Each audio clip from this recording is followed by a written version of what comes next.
In the peaceful village of Eziama, nestled in the heart of Nigeria, the people lived harmoniously.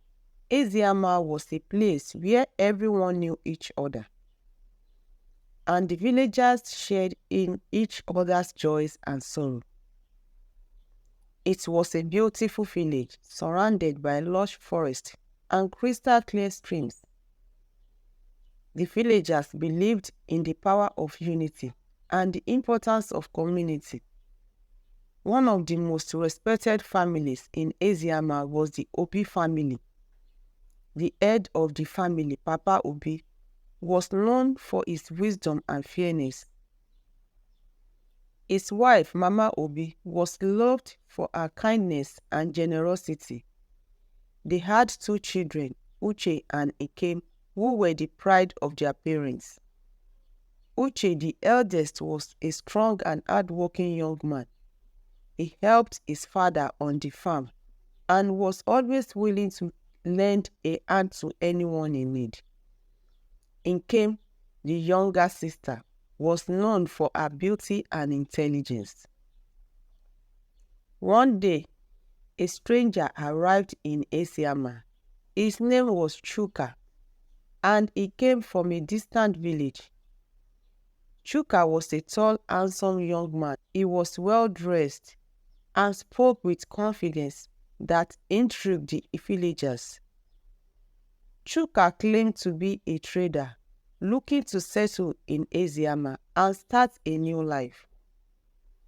Papa Obi, being the generous man he was, offered Chuka a place to stay until he could find his own home. Chuka was grateful and quickly became friends with Uche. They spent many hours together working on the farm and sharing stories. However, not everyone in the village was as welcoming as the Obi family. Some villagers were suspicious of Chuka. They whispered among themselves, wondering what had brought him to Eziama. They felt uneasy about his mysterious past and his sudden appearance in their village. As days turned into weeks, Chuka became more involved in the life of Eziama. He started to court Nkem, who was flattered by his attention. Uche, who was very protective of his sister, was wary of Chuka's intentions. He couldn't shake the feelings that Chuka was hiding something. One evening, as the sun was setting, Uche confronted Chuka. "Are your true intentions with my sister?" he demanded. Chuka smiled calmly and replied, "I have nothing but respect and adoration for Nkem. I wish to make her my wife." Uche was not confused. He had noticed how Chuka seems to charm everyone in the village, but something about him didn't feel right. The tension between the two men grew, and soon it became the talk of the village. One night, during a village gathering, Chuka made a bold announcement. "I challenge Uche to a contest," he declared. "If I win, I will prove my worthiness and marry Nkem. If I lose, I will leave Eziama forever." The villagers were shocked by Chuka's audacity. Uche, though hesitant, accepted the challenge. The contest was set for the next day, and the entire village gathered to witness the event. The challenge was a series of tests designed to prove strength, intelligence, and bravery. The first test was a wrestling match. Uche and Chuka faced each other in the village square. Surrounded by cheering villagers, the match was intense, with both men giving it their all. In the end, Uche emerged victorious. The second test was a riddle contest. The village elder, Baba Kalu, presented each man with a series of riddles. Chuka proved to be quick-witted, answering most of the riddles correctly. Uche struggled but managed to hold his own. The contest ended in a tie. The final test was a test of bravery. Each man was to enter the dark forest at night and return with a token from the old abandoned shrine deep within the woods. The villagers knew the forest was dangerous and filled with wild animals. It was said that the spirits roamed the forest at night, and only the bravest dared to enter. Uche and Chuka set off into the forest, determined to prove themselves. The villagers waited anxiously, praying for their safe return. As the hours passed, the tension grew. Uche walked through the dense forest, his heart pounding. The trees seemed to close in around him, and strange noises filled the air. He kept his eyes and ears open, aware of the dangers that lurked in the shadows. Suddenly, he heard a rustling sound behind him. He turned quickly, but there was nothing there. Meanwhile, Shuka moved swiftly and confidently through the forest. He had a clear goal in mind and seemed unfazed by the eerie sounding. As he approached the old shrine, he felt a chill run down his spine. The shrine was covered in vine, and the air was thick with the scent of decay. Uche reached the shrine shortly after Chuka. They exchanged a brief glance, each knowing that this moment would determine their fates. They both grabbed a token from the shrine and began their journey back to the village. As Uche made his way back, he felt a sense of foreboding. He couldn't shake the feeling that something terrible was about to happen. Suddenly, he heard a scream. It was Chuka. Uche ran towards the sound, finding Chuka lying on the ground, clutching his leg in pain. I was beaten by his neck. Chuka gasped. I can't move. Uche knew he had a choice to make. He could leave Chuka behind and ensure his own victory, or he could help him and risk losing the contest. His heart told him to do the right thing. With great effort, Uche lifted Chuka into his back and carried him through the forest. The journey was long and grueling, but Uche's determination never wavered. By the time they reached the village, both men were exhausted. The villagers were stunned. When they saw Uche carrying Chuka, they rushed to help, and Mama Obi quickly tended to Chuka's wound. Papa Obi stepped forward and addressed the crowd. Uche has shown great courage and kindness, he said. He risked his own safety to save Chuka. This is the true test of man's character. The villagers shared, agreeing with Papa Obi. Chuka, humbled by Uche's selflessness, admitted his defeat. Uche, you are a true hero, he said. I am not worthy of Nkem's hand. Just when everyone thought the matter was settled, an old woman stepped forward. She was Nana Ifeoma, a revered elder known for her wisdom and insight. There is something you all must know, she said, her voice trembling with emotion. Chuka is not who he claimed to be. The crowd fell silent, their eyes fixed on Nana Ifeoma. She continued, years ago, Chuka's family was involved in a great betrayal. They were banished from their village, and Chuka has been seeking revenge ever since. He came to Eziama to fulfill a fadentad against Uche's family. The villagers gasped in shock. Chuka hung his head in shame. It's true, he confessed. I came here with hatred in my heart, but Uche's kindness had shown me the error of my ways. I am truly sorry. Uche stepped forward and placed a hand on Chuka's shoulder. Everyone deserves a second chance, he said. Let us put the past behind us and move forward together. Chuka vowed to change his way and work towards earning the trust of the people of Eziama. With time, Chuka proved himself to be a valuable member of the community. He worked hard and showed genuine remorse for his past actions.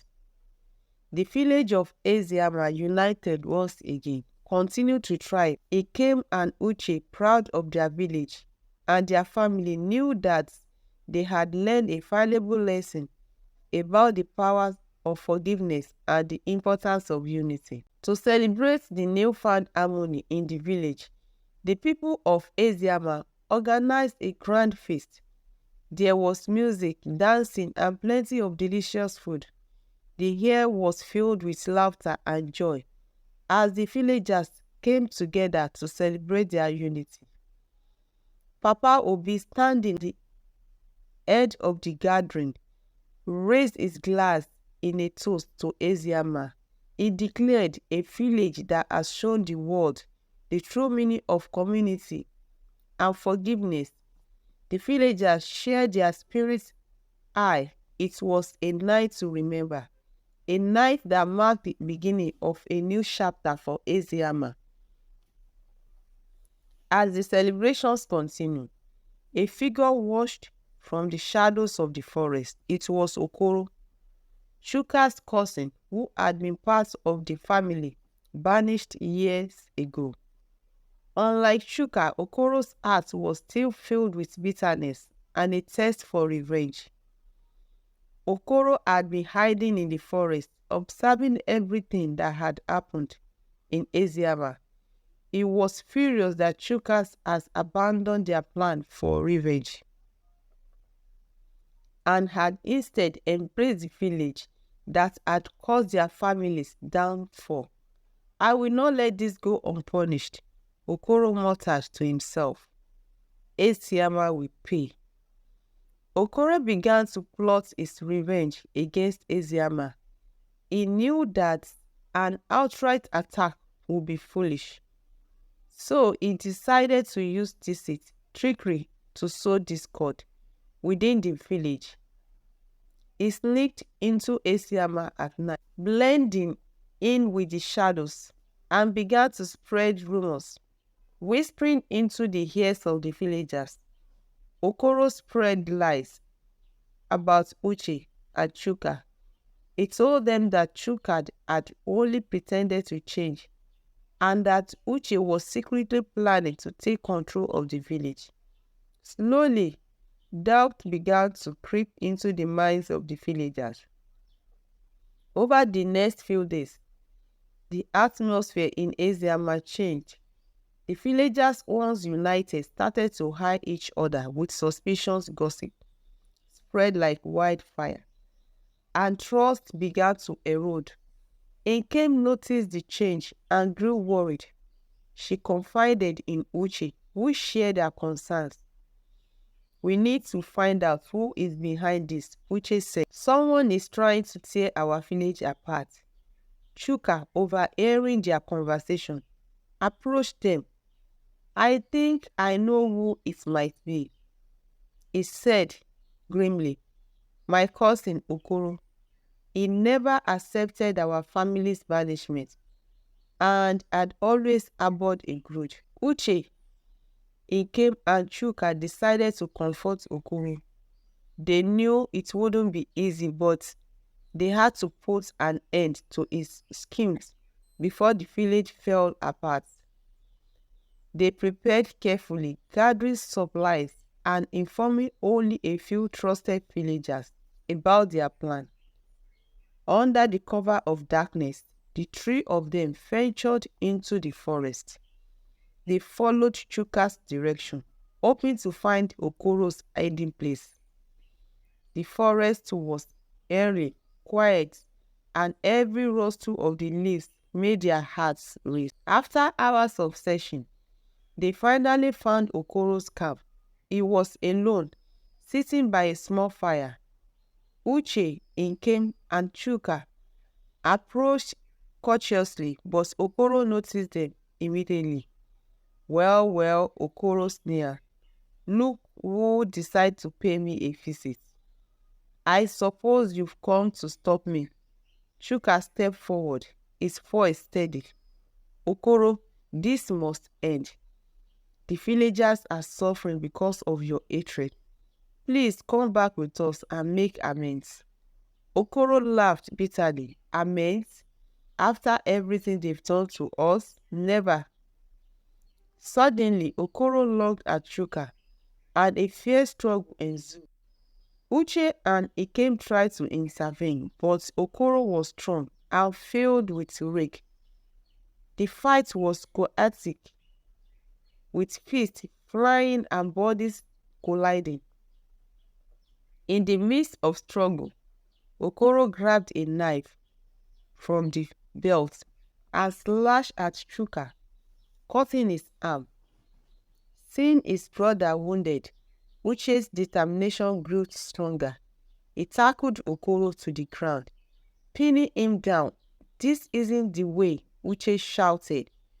Your hatred will destroy you. Nkem quickly bandaged Chuka's wound.